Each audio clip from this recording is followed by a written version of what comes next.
ते करतात. लक्षात येते ना? जे बोलतात ते करतात. मामाने जे सांगितलं ते आज घडतंय. आज सृष्टीचा मालक आमच्या समोर येऊन विराजमान झाला तर मामाने सांगितलं होतं, तुम्हाला माझ्याकडे यायची गरज नाही, मीच तुमच्याकडे येते. आणि सगळ्या संतांपेक्षा माझ्या मामांचं वेगळेपण हेच आहे की जर सगळ्या संतांना भेटायचं झालं तर त्यांच्या गावाला जाऊन भेटावं लागतं. पण मामांचं वेगळेपण हे आहे की मामा स्वतःहून भक्ताच्या गावाला जातात आणि त्याला भेट देत असतात. माई बापा हो, इतका कृपाळ माझा भगवंत आहे. म्हणून आम्ही सर्व भावाने या भगवंताला शरण गेलं पाहिजे. जर शरण गेलं तर काय होईल? अभंगाचं दुसरं चरण. तो हाउतरीला पार, तो हाउतरीला पार,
तो हावतरीला पार भव दुस्तर नदीचा.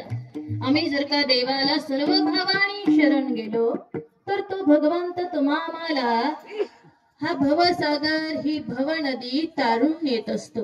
म्हणून आम्ही त्याला शरण गेलं पाहिजे. आणि जर आम्हाला देवाला शरण जायचं असेल तर अगोदर त्याला आठवावं लागेल, त्याचं भजन करावं लागेल. म्हणून सगळ्यांनी प्रेमाने एकदा भजन करायचंय. विठोबा रघुमाई, विठोबा रघुमाई,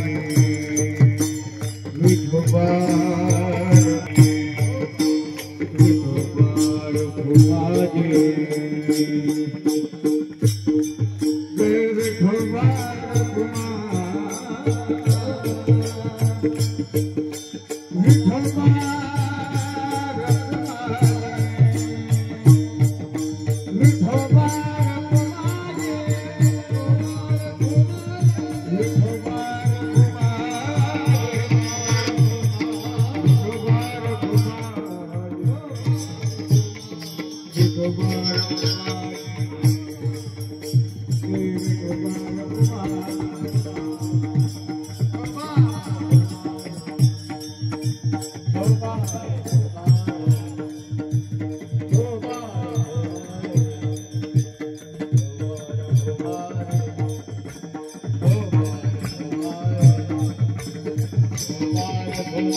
आपले हात वर घ्यायचे. कीर्तन होईस तोपर्यंत असंच ठेवायचे.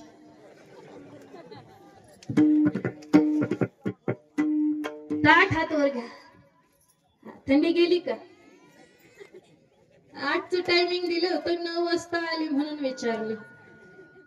थंडी आहे ना थोडीशी? ताठ हात वर. सगळ्यांच्या हाताने टाळी वाजली पाहिजे. माझे बाळ मामा, माझे बाळ मामा, माझे बाळ मामा, माझे बाळ मामा, माझे बाळ मामा,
माई बापा हो, हा गजर, हे भजन म्हणजे तुमचं आमचं जीवन आहे.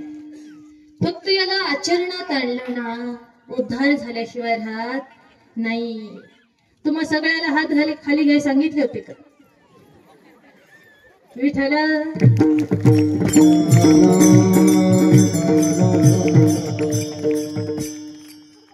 माफ करा माई बापा हो, पण मी रोज सांगते, नेहमी सांगते, तुम्ही आम्ही ज्याच्या करता जन्माला आलोय ना, ते एवढंच आहे. पण होतं काय, आमच्याकडनं एवढंच राहतं आणि आम्ही बाकीचं सगळं करतो. जे करायचं ते करत नाही, नको ते करतो, म्हणून तर जीवनामध्ये दुःख भोगतो ना. म्हणून सांगायचा मुद्दा इतकाच आहे, जे करायचं ते केलं पाहिजे, नको ते सोडून दिलं पाहिजे, तर जीवनामध्ये सुख समाधान शांती लाभल्याशिवाय राहणार नाही. विठ्ठला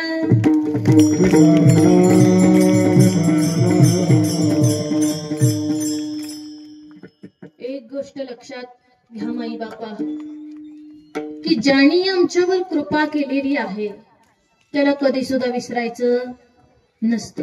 हे आम्हाला माहिती की नाही?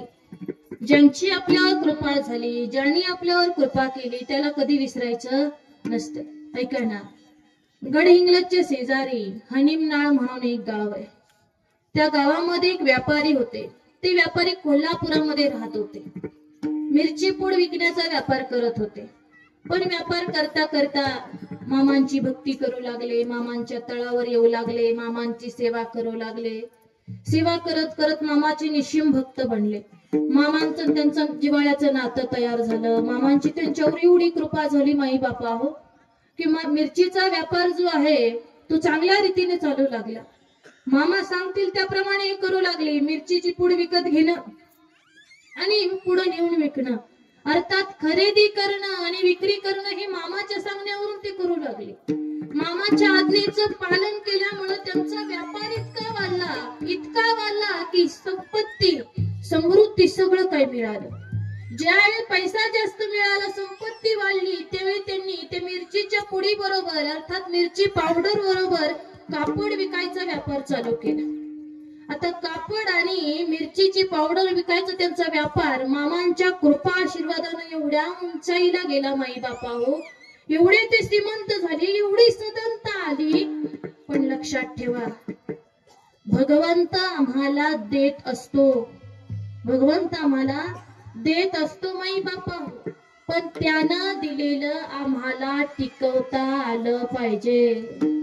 त्याच्याकडून घेणं सोपं आहे, त्याला मागणं सोपं आहे, पण घेतलेलं टिकवणं खूप अवघड आहे. लक्षात असू द्या.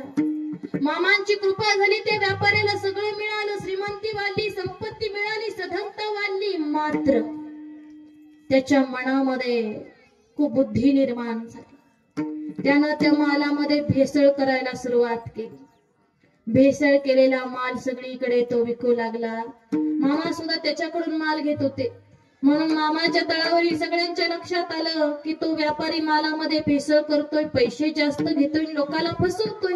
मग सगळे जण येऊन मामाला सांगू लागले की मामा, मालामध्ये भेसळ आहे, किंमत जास्त आहे, पैसे जास्त घेतोय, मालात भेसळ आहे, माल खराब आहे. मामाला सगळे सांगत होते.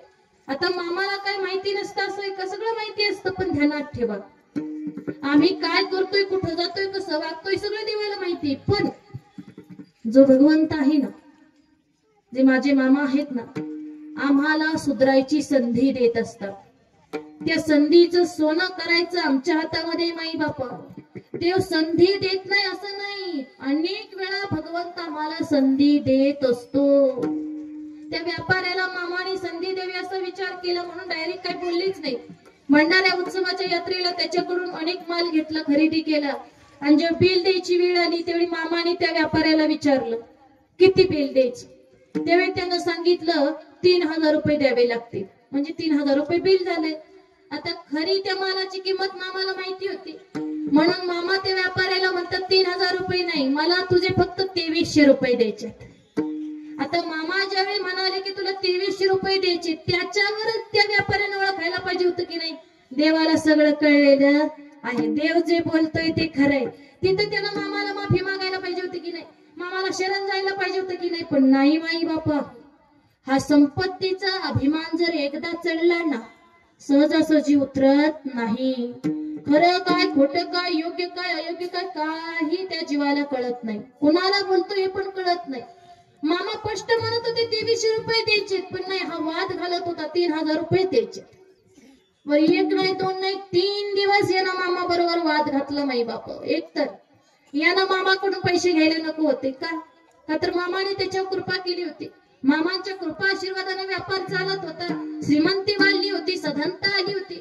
मामांकडून एकतर पैसे घ्यायचे नव्हते, घेतले तेही जास्त मालामध्ये भेसळ करून मामाने पैसे दिले.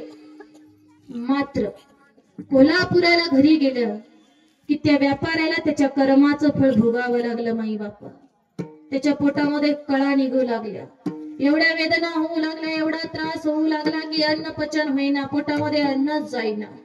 म्हणून एक दिवस त्या व्यापाऱ्याची बायको त्या व्यापाऱ्याला घेऊन मामाच्या तळावर आली. बघा बर का, मी आधीच म्हणले देव अनेक वेळा संधी देतो. त्या व्यापाऱ्याची बायको त्या व्यापाऱ्याला घेऊन तळावर आली. मामाला सगळं सांगितलं. मामा म्हणले ठीक आहे, मी हा भंडारा देतो, घरी न्या आणि दररोज स्नानानंतर मी सांगतो तेवढा हा भंडारा तू खायचा. देवानं सुधारायची संधी द्यायची ठरवलं बरं का. काय म्हणतात मामा, भंडारा देतो, घरी न्यायचा, दररोज स्नानानंतर मी सांगतो तेवढा भंडारा खायचा. पण व्यापाऱ्याला कळालंच नाही, संधी दिली. तो व्यापारी एवढा आजार आहे तरी मामाला काय म्हणतो माहितीये का, नाही मी भंडारा खाणार नाही. का तर मला भंडाऱ्यानं पित्त होतंय. काय म्हणतो, मला भंडाऱ्यानं पित्त होतंय. अरे देवानं सुधारायची संधी दिली होती, सुधारायला पाहिजे होतं की नाही माई बापा? पण नाही ना, अहंकार काही कळू देत नाही. देवानं संधी दिली, संधीचं सोनं करता आलं नाही. मामा म्हणत होते भंडारा नेऊन खान नीट होतील, पण त्यानं ऐकलं नाही. मामाला राग आला, एवढा राग आला की मामा त्या व्यापाऱ्याला म्हणतात ठीक आहे, तुला भंडारा खायचा नाही ना, नको खाऊ. तराजूच्या एका पारड्यामध्ये तू बस, दुसऱ्या पारड्यामध्ये तुझे वजन एवढे पैसे ठेव. तेवढे पैसे घेऊन कुठला डॉक्टर तुला बरा करतोय हे मला बघायचंय. त्यांना ठेव. या भंडाऱ्याला वेरायचं म्हणजे सरळ वर जायचं, इथं राहायचं नाही. काय सांगितलं समजावून देवाने, या भंडाऱ्याला वेरायचं म्हणजे सरळ वर जायचं, इथे राहायचं नाही. कारण खूप मोठी ताकद आहे माई बापा हो या भंडाऱ्यामध्ये. हा भंडारा ज्याच्या कपाळाला लागतो, ज्याच्या अंगावर पडतो, ज्याच्या जमिनीमध्ये पडतो, ज्याच्या पोटामध्ये जातो, त्याचं भाग्य उजाळल्याशिवाय राहत नाही.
अवघी चिंता वारली धनात ठेवा. माझ्या मामांच्या भंडाऱ्यामध्ये खूप मोठी ताकद आहे माई बापा, इतकी मोठी ताकद आहे ना, हा भंडारा ना आमचं भाग्य रेषा सुद्धा बदलू शकतो. धनात असू द्या, हे देवानं सांगितलंय आम्हाला. त्या व्यापाऱ्यानं माझ्या मामांच्या भंडाऱ्याचा वेळ केला, त्याचा आजार इतका वाढला, दुखणं इतकं वाढलं, अंथोरणाला खिळला तो. शेवटी पुन्हा एकदा त्याची पत्नी मामाकडे आली. माई बापा हो, मामाने संधी दिली होती पण कळालं नाही. पुन्हा आल्यावर मामाने सांगितलं, मी का डॉक्टर आहे का, मी का वैद्य आहे का, तुम्ही एका निष्णात डॉक्टरांकडे जावा. त्या माऊलीने सांगितलं, डॉक्टरांकडे गेलत पण डॉक्टरांनी ऑपरेशन करायला सांगितलं. मामा म्हणतात जे डॉक्टरांनी सांगितलंय तेच करा. माऊली गेली, नवऱ्याला घेऊन दवाखान्यात, ऑपरेशन झालं. पण माई बापा हो, त्याचा पापाचा शेर भरलेला होता. आणि एकदा जर का शेर भरला की पलता झाल्याशिवाय राहत नाही. त्याचा शेर भरला होता. ऑपरेशन झालं, मोठ्या दवाखान्यामध्ये होता, पण त्याच आजारामध्ये त्या व्यापाऱ्याचा मृत्यू झाला. माई बापा हो, वाचला असता, देवाचं ऐकलं असतं तर. ऐकलं नाही ना, आज्ञेचं पालन केलं नाही ना. संधी दिली होती, कृपा केली होती, पण ज्यानं कृपा केली त्याच्यावर जाऊन कृपा केली ना त्यानं. कळालं नाही त्याला, म्हणून मरावं लागलं ना माई बापा हो. म्हणून योग्य वेळी आम्हाला कळालं पाहिजे, देव आम्हाला काय सांगतोय त्याच्या आज्ञेचं पालन आम्ही केलं पाहिजे. कारण जो कोणी माझ्या मामांच्या आज्ञेचं पालन करतो ना, मामाला शरण जातो ना, मामा त्या प्रत्येक भक्ताचा उद्धार करत असतात माई बापा हो. म्हणून लक्षात ठेवा, इतका कृपाळू माझा भगवंत आहे की आमच्या कृपा करण्यासाठीच आज माझा भगवंत आमच्या समोर येऊन विराजमान झालाय. नाहीतर काय गरज होती त्याला साधारण धनगराचा अवतार घ्यायची? काय दिनालागी उदाहरणे, दिनालागी उदाहरणे. कनवाळू कृपाळू दिनालागी उदाहरणे, दिनालागी उदाहरणे.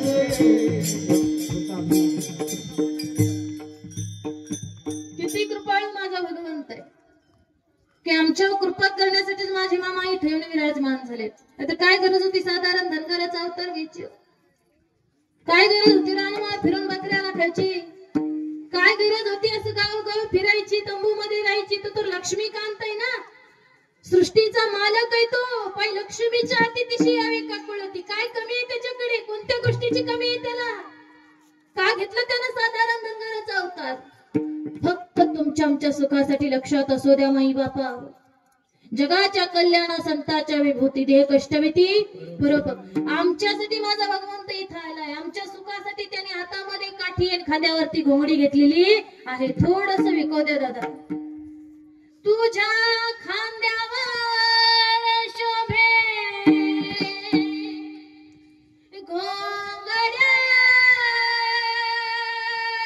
शान, देवा तुझ्या दारी भक्त येतो खुशाल. तुझ्या खांद्यावर शोभे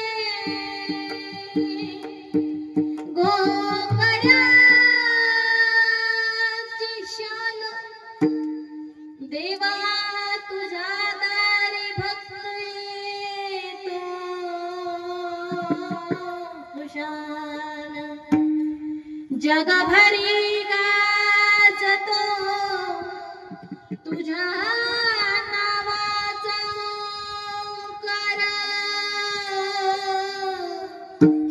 तू शोभतो तुझ्यामुळे स्वर सुरांचा झंकार. ध्यानात ठेवा, जो कोणी मामाच्या दरबारात येतो, मामाला शरण जातो ना, त्याचा संसार सोन्याचा होत असतो. हे एक भक्त तुम्हाला सांगतोय. तो म्हणतो, सुख समाधान नांदे माझ्या घरी, देवा मी आलो तुझ्या दारी. सुख समाधान नांदे माझ्या घरी, देवा मी आलो तुझ्या दारी. संकटात मनी भावे मी मारी, भक्ताच्या संकटाला देवा तुझ्यारी. संकटात मनी भावे मी मारी, भक्ताच्या संकटाला देवा तुझ्यारी. आणि उजळून भंडारा जयघोष मी करीत,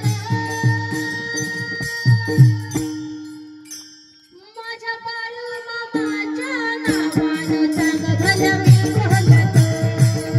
माझ्या बाळू मामाच्या नावानं चांग भलं मी बोलतो.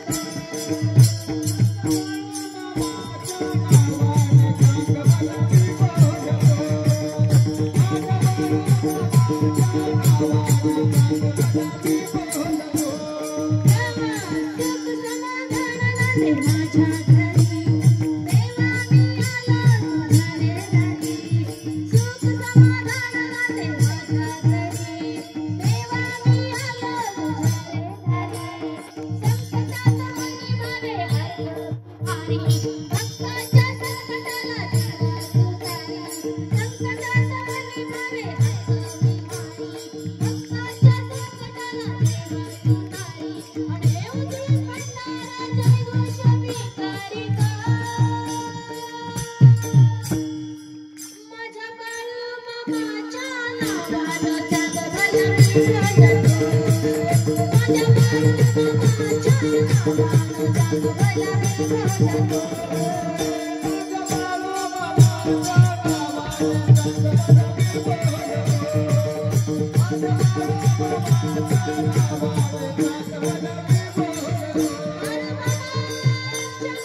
असा गजर करत रहा, चांग भलं बोलत रहा माझे मामा.